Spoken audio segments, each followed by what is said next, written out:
নমস্কার বন্ধুরা, welcome to ইউনিকন। তো বন্ধুরা, এবারের আইপিএল মিনি অকশনে বেশিরভাগ ফ্র্যাঞ্চাইজির বা বেশিরভাগ সমর্থকদের নজরটা হয়তো থাকবে ক্যামেরন গ্রিন বা আন্দ্রে রাসেল এই প্লেয়ারগুলোর ওপর। বাট মাথিসা পাথিরানা কিন্তু এই আইপিএল অকশনের একটা হট প্রপার্টি হতে চলেছে। চেন্নাই সুপার কিংস তারা একটা বড় পার্টস নিয়ে যেতে চেয়েছে, তারা একটা ডিফারেন্ট প্ল্যানিং ভেবেছে, যেই কারণে তারা লাস্ট মোমেন্টে মাথিসা পাথিরানাকে রিলিজ করেছে। বাট এই সিদ্ধান্তটাতে চেন্নাই হয়তো নিজেও 50-50 ছিল, কারণ অকশনে কিন্তু পাথিরানার ডিম্যান্ড থাকছে। কলকাতা নাইট রাইডার্স কিন্তু পাথিরানার উপর রীতিমতো ইন্টারেস্ট দেখিয়েছে। তো সেই সব কিছু নিয়ে আমরা আলোচনা করব। আবারও একটা আইপিএল রিলেটেড ভিডিও এটা হতে চলেছে, তো লাস্ট অব্দি দেখতে থাকো। ভালো লাগলে লাইক করে দিও, শেয়ার করে দিও। আমাদের চ্যানেলে প্রথমবার এলে আমাদের চ্যানেলটিকে সাবস্ক্রাইব করে তার পাশের বেল আইকনটাকে অন করে দিও। মাথিসা পাথিরানা বর্তমানে ভীষণই একটা আলোচিত নাম। চেন্নাই সুপার কিংস তাকে রিলিজ করে দেবে এটা হয়তো অনেকেই এক্সপেক্ট করেনি। লাস্ট মোমেন্ট কল ছিল চেন্নাই সুপার কিংসের, তারা কিন্তু প্রথম থেকে এই সিদ্ধান্তটা নেবে বলে চলেনি, কারণ যদি চলতো সেখানে মাথিসা পাথিরানাকে আমরা ট্রেড হয়ে যেতেও দেখতাম। মাথিসা পাথিরানার জন্য প্রথমে রাজস্থান রয়্যালস অ্যাপ্রোচ করেছিল চেন্নাই সুপার কিংসকে সঞ্জু স্যামসনের ডিলটার সময়, যেই সময় কিন্তু লাস্ট অব্দি চেন্নাই স্যাম কারেনকে দেয়। বাট মাথিসা পাথিরানাকে কিন্তু তারা সেখানে রিলিজ করেনি। দেন উল্টো দিক থেকে চেন্নাই সুপার কিংস একজন ফাস্ট বোলিং অলরাউন্ডার খুঁজছে, সেটাও আমরা জানি, যেই কারণে তারা আন্দ্রে রাসেলের উপর ইন্টারেস্ট দেখাতে পারে, ইন্টারেস্ট আছে। ভেঙ্কটেশ আয়ারের উপরও চেন্নাই সুপার কিংসের ইন্টারেস্ট আছে। এইগুলো কালকের একটা ভিডিওতে আমি জাস্ট প্রেডিকশন করেছিলাম, এগুলো আগে আমি প্রেডিকশন হিসেবে আলোচনা করেছিলাম যে মাথিসা পাথিরানার উপর কেকেআর ইন্টারেস্ট দেখাতে পারে, ভেঙ্কটেশ আয়ার বা আন্দ্রে রাসেলের উপর সিএসকে ইন্টারেস্ট দেখাতে পারে। বাট আজকে সেগুলো খবর হয়ে বেরিয়ে আসছে। রেফ স্পোর্টসের মতো জায়গা থেকে কিন্তু রিপোর্ট করা হচ্ছে, আদার্স জায়গা থেকেও রিপোর্ট করা হচ্ছে যে এই ইন্টারেস্টগুলো কিন্তু অলরেডি ফ্র্যাঞ্চাইজিরা অকশনের আগেই দেখানো শুরু করে দিয়েছে। কিছু কিছু জায়গায় কথাবার্তাও হয়েছে।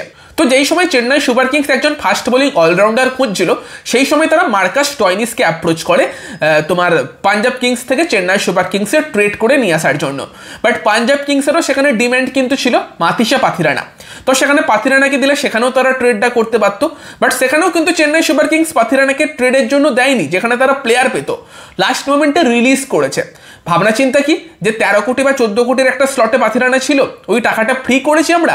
যদি 8-10 কোটিতে পাথিরানাকে পেয়ে যাই, বা আমাদের টার্গেট প্লেয়ার যারা থাকবে তাদের যদি তুলে নিয়ে পাথিরানাকে আমরা কমে পারচেস করতে পারি, তাহলে আবার পাথিরানাকে আমরা ফেরাতে পারবো। তো চেন্নাই সুপার কিংসও যে পাথিরানার উপর টোটালি গিভ আপ করে দিয়েছে সেরকমটা কিন্তু না, তারা এখনও পাথিরানাকে হয়তো ফেরানোর চেষ্টা করবে।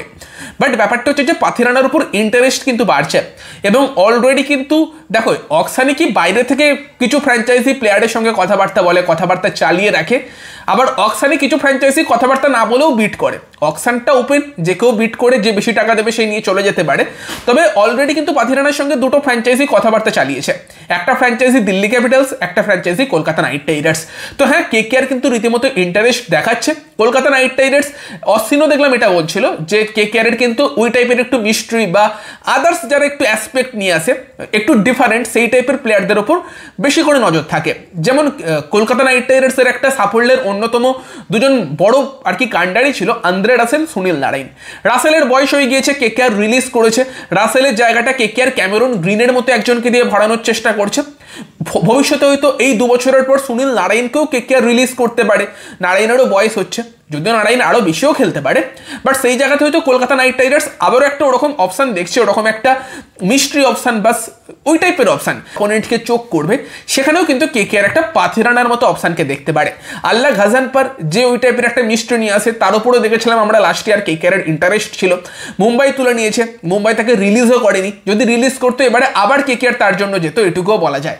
সেখানে কিন্তু পাথিরানা কেকেআরের জন্য সেই দিক থেকে একটা অপশান হতে পারে। সেকেন্ড একটা বিষয় হচ্ছে যে পাথিরানার উপর কিন্তু ডোয়েন ব্রাভোর ইন্টারেস্ট আছে। ডোয়েন ব্রাভোর আন্ডারে পাথিরানা ভালো করেছে, এবং ব্রাভো নাকি কলকাতা নাইট রাইডার্স ম্যানেজমেন্টের কাছে পাথিরানার বিষয়ে আলোচনা করেছে। এবং এটাও হতে পারে যে পাথিরানা অকশনে আসছে বলে কেকেআর রাসেলকে ছেড়ে দিয়েছে, সেটাও কিন্তু হতে পারে। যদিও কেউ কেউ বলছে যে রাসেল নাকি নিজেই কেকেআর ম্যানেজমেন্টকে ছাড়ার জন্য বলেছিল, যে টাকা পাচ্ছে সেই টাকায় নাকি রাসেল খুশি নয়।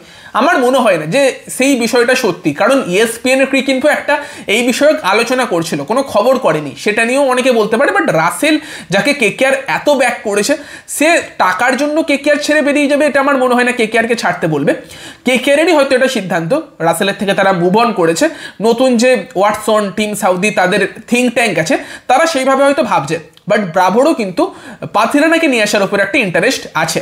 সেই জায়গাতে পাথিরানা এলে কলকাতার জন্য কি হতে পারে সেই নিয়ে আমরা আগেই আলোচনা করেছি। আমার পার্সোনালি মনে হয় পাথিরানাকে নিয়ে এলে কলকাতা নাইট রাইডার্সের একটা ব্যাকআপ ফাস্ট বোলারও নিয়ে আসতে হবে।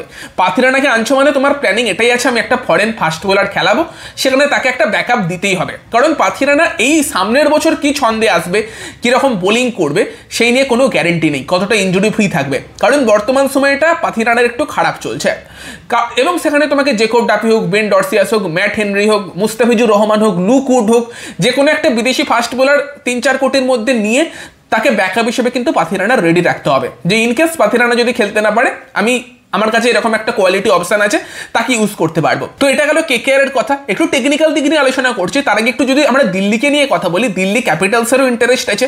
দিল্লিরও কিন্তু ভাবনা চিন্তা এরকম থাকতে পারে যে যদি আমরা মিচেল স্টার্ক তার সঙ্গে মুকেশ কুমার অথবা নটরাজনের মতো একটা ইন্ডিয়ান ফাস্ট বোলারের সঙ্গে যদি পাথিরানাকে অ্যাড করতে পারি, স্টার্ক, পাথিরানা সঙ্গে মুকেশ অথবা নটরাজন, আমাদের একটা সলিড ফাস্ট বোলিং অ্যাটাক হবে। আর আমাদের তো স্পিন অ্যাটাক সলিড আছে, ভিপ্রাচ নিগম, কুলদীপ যাদব, দুজন রিস্ট স্পিনার, তার সঙ্গে অক্সরের মতো একজন লেফট আর্ম স্পিনার। আর দিল্লি কিন্তু এটা করতে পারে, তারা দুটো ফরেন ফাস্ট বোলার খেলাতে পারে, কারণ দিল্লির কাছে ইন্ডিয়ান ব্যাটসম্যান অনেকগুলো আছে, অভিষেক পোড়েল বলো, KL রাহুল বলো, তার সঙ্গে সঙ্গে অক্সরও তো ব্যাটিংয়ে তোমার হেল্প করে, করুণ নয়ন, নীতিশ রানা, আশুতোষ শর্মা, তার সঙ্গে তোমার সমীর রিজভি এবং অবভিয়াসলি তোমার ভিপ্রাজ নিগম, তারাও ব্যাটিংয়ে হেল্প করে। তোমার সেখানে ক্রিস্টিয়ান স্টাফস আছে, ব্যাটিং অপশন দিল্লির কাছে অনেকগুলো আছে। দিল্লি যদি দুজন ফরেন ফাস্ট বোলার খেলায় তাদের টিমে ব্যালেন্স আসবে, তারা হয়তো একটা বিদেশি টপ অর্ডার ব্যাটসম্যান নিয়ে আসবে, KL রাহুল বা অভিষেক পোড়েলের সঙ্গে পেয়ার করবে, টপ 3-তে খেলাবে, দেন 4-5 নীতিশ রানা, সমীর রিজভি, 6 ক্রিস্টিয়ান স্টাফস, দেন তোমার 7-8 ভিপ্রাজ নিগম, অক্সর প্যাটেল, আশুতোষও তো আছে, সমীর রিজভিকে না খেলালেও চলবে বা নীতিশকে না খেলালেও চলবে। তো তাদের কাছে অপশন আছে, তারা কিন্তু ইজিলি দুটো ফরেন ফাস্ট বোলার খেলাতে পারে এবং বোলিং অ্যাটাক ভীষণ ভালো হয়ে যাবে যদি স্টার্ক, পাথিরানা তারা একসাথে খেলে। তোমার ডেথের অপশন বেড়ে যাবে তাদের কাছে, সেখানে তারা কিন্তু মুকেশ কুমারকে দিয়ে স্টার্কের সঙ্গে নতুন বলটা করিয়ে নিতে পারে, ডেথে স্টার্কের সঙ্গে পাথিরানাকে জুড়ে দিতে পারে। মানে ভাবতে পারছো স্টার্ক এবং পাথিরানা ডেথে কীরকম কম্বিনেশন হতে পারে, মিডিলে অক্সর, ভিপ্রাজ এবং কুলদীপ যাদব টোটাল স্পিন দিয়ে চেপে ধরার চেষ্টা করবে। দিল্লির কিন্তু এরকম প্ল্যানিং থাকতে পারে এবং তাদের কাছে 21 কোটি মতো টাকা আছে, তারা 5-6 কোটিতে একটা তোমার বিদেশি ব্যাটসম্যান সঙ্গে কিছু ব্যাকআপ তুলে বাকি 14-15 কোটি নিয়ে কিন্তু পাথিরানার পেছনে অল আউট যেতে পারে, সেই পসিবিলিটি কিন্তু আছে, দিল্লির একটা ইন্টারেস্ট আছে। এবার যদি আমরা একটু টেকনিক্যাল দিকটা নিয়ে আলোচনা করি, কেন পাথিরানার উপর এত ইন্টারেস্ট? দেখো বর্তমান সময়টায় পাথিরানা একদম নিজের সেরা ছন্দে নেই, এটা সত্যি কথা, বাট বেশিরভাগ ফ্র্যাঞ্চাইজি ভাবছে ভবিষ্যতের কথা। কারণ পাথিরানার বয়স কত, 22 বা 23, তার যদি 29-30 বয়স হতো হয়তো এতটা ইন্টারেস্ট হতো না। ফ্র্যাঞ্চাইজিরা ফিউচার ভাবছে যে পাথিরানা বর্তমানে ভালো ছন্দে নেই, বাট 1 বছর বাদে সে আবার তার পুরোনো ছন্দে ফিরতে পারে। পাথিরানার প্রবলেমটা কি হয়েছে বর্তমান সময়ে, তার অ্যাকশনটা একটু চেঞ্জ করার চেষ্টা কিন্তু শ্রীলঙ্কার তরফ থেকে করা হচ্ছে। কেন করা হচ্ছে সেটার কারণ হচ্ছে যে বর্তমানে যে পাথিরানার অ্যাকশন, সেই অ্যাকশনে সে মাঝে মধ্যেই ইনজিওর্ড হয়ে যায়, মাঝে মধ্যেই ছন্দ হারিয়ে ফেলে, ওয়াইট করে ফেলে, তাই তার অ্যাকশন চেঞ্জ করে যাতে তার ইনজুরি সমস্যাটা কমানো যায়, সেটা একটা ব্যাপার। আর আরেকটা ব্যাপার হচ্ছে যে পাথিরানা কিন্তু বল সুইং করায় না, পাথিরানা মেনলি তার ইয়র্কারের উপর ডিপেন্ড করে থাকে। তবে যদি ইনকেস পাথিরানা বল সুইং করতে শুরু করে তখন পাথিরানা আরও ডেঞ্জারাস হয়ে যাবে, যেমন মালিঙ্গা ছিল, নতুন বল সুইং করাতো, ডেথে ইয়র্কার মারতো। শ্রীলঙ্কান ক্রিকেট বোর্ড কিন্তু সেইভাবে তাকে তৈরি করার চেষ্টা করছে। আর যদি পাথিরানাকে বল সুইং করাতে হয়, তার বর্তমান যেটা রিলিজ পয়েন্ট, মানে অনেকটা নিচে থেকে রিলিজ করে, মালিঙ্গার থেকেও নিচে রিলিজ করে, তার রিলিজ পয়েন্টটা উপরে তুলতে হবে।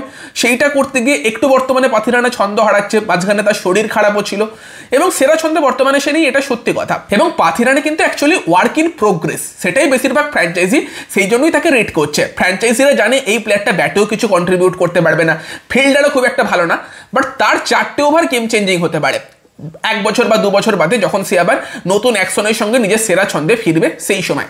আর পাথিরানা এমনিতেও ওয়ার্ক ইন প্রোগ্রেস, সেটা আমরা দেখেওছি। 22-এ যখন এসেছিল সম্ভবত, তার গতি দেখবে 130-135 ছিল, 23-এ 140 প্লাস বল করতে শুরু করে, 24-এ আমরা দেখলাম 150-এর কাছাকাছি গতিতে বল করছে।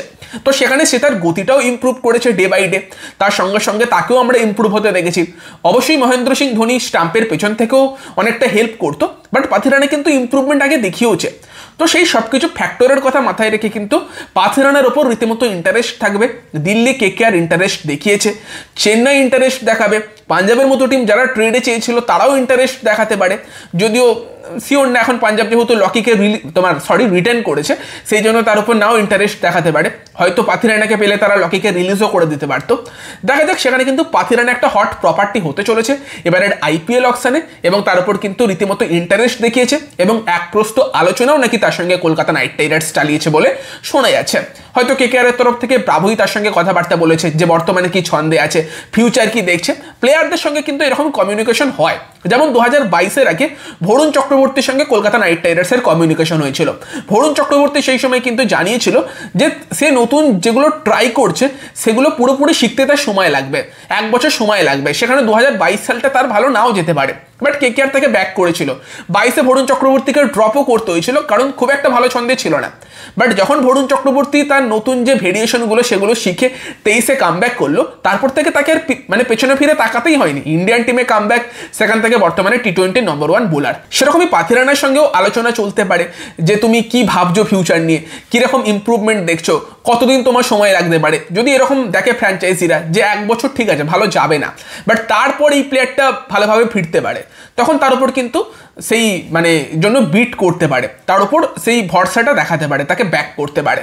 তো তোমরা জানিও যে পাথিরানার মতো প্লেয়ারকে কলকাতা নাইট রাইডার্সের জার্সি গায়ে দেখতে পেলে তোমরা কি খুশি হবে? সিএসকে ফ্যানেরা জানিও তোমরা কি পাথিরানাকে সিএসকেতে ব্যাক করতে দেখতে পেতে চাও? তোমাদের কি মতামত কমেন্টে জানিও। ভিডিওটা ভালো লাগলে ভিডিওটাকে লাইক করে দিও, শেয়ার করে দিও। আমাদের চ্যানেলে প্রথমবার এলে আমাদের চ্যানেলটিকে সাবস্ক্রাইব করে তার পাশের বেল আইকনটাকে অন করে দিও। তো চলো গাইস, এই ভিডিওতে এই পর্যন্তই, বাই।